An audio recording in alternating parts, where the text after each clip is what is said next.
Another final for a perfect PSG. Another final up for the grabs. Can they add on to their incredible year after winning their first UCL? Tottenham wants another trophy celebration. Yet, will they win it? This is Charlotte's Football Lens. Spurs started the game brilliantly as they had chance for Richarlison to score, but Chevalier was there to stop it. They were the better side. They were pressing, playing better. They had more passion. And they finally got a lead in the 39th minute after Romero hits the ball into the box. And Palhinha's shot was stopped by Chevalier again. But it bounced to one man and one man only. Mickey van de Ven. Of course, the ball had to bounce to him. Spurs star player. Just like that, he kicked the ball into the back of the net. 1-0. Spurs was leading 1-0 in the first half against PSG. PSG. The side that just want to beat the UCL. Second half, you think PSG woke up? No. Spurs, they continued their dominance. They continued the fire. And Romero, he was unmarked from a free kick and headed the ball towards the net. And Chevalier could not get the ball. Maybe he could have done better, but he did a slide in. And Spurs was in dreamland. 2-0 up. 2-0 up. Let that sink in. They were leading PSG, the side that everyone feared of. What is happening? Surely they don't bottle this, right? 5 minutes until they could celebrate again. But then Lee King-in, the Korean star of PSG, shot a ball from afar, a lightning bolt shot into the back of the net. And PSG, they were one goal away from equalizing. Will Spurs collapse? But PSG only had like 10 minutes left. Surely they don't collapse and let PSG score, right? No. Dembele crossed into the middle in the 90th plus 4th minute. Gonzalo Ramos, like a magnet to football, he scored the equalizer. PSG has done it. 10 minutes is all they needed.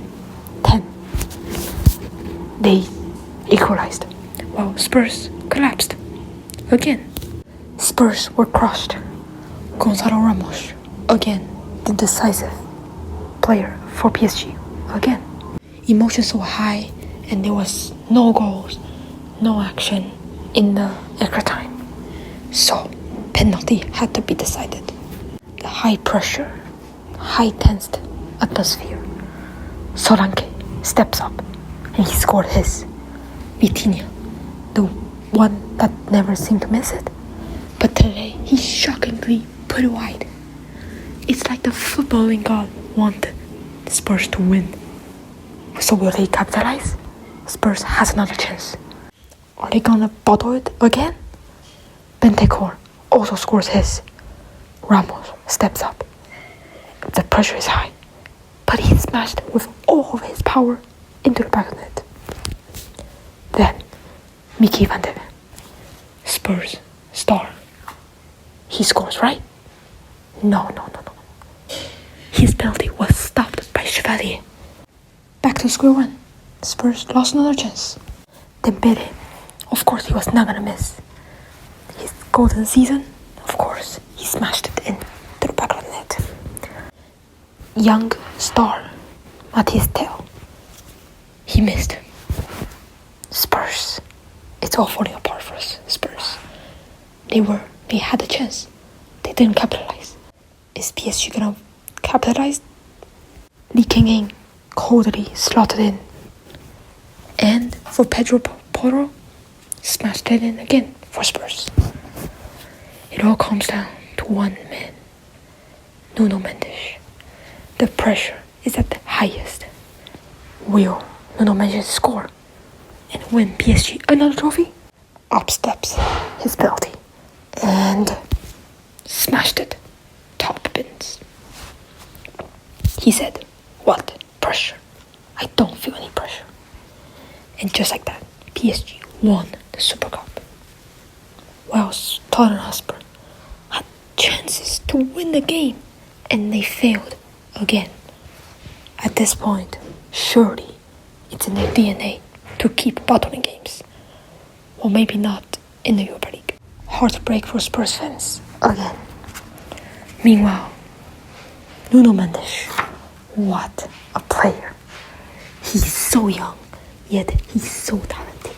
PSG was really lucky to have him sign a long contract.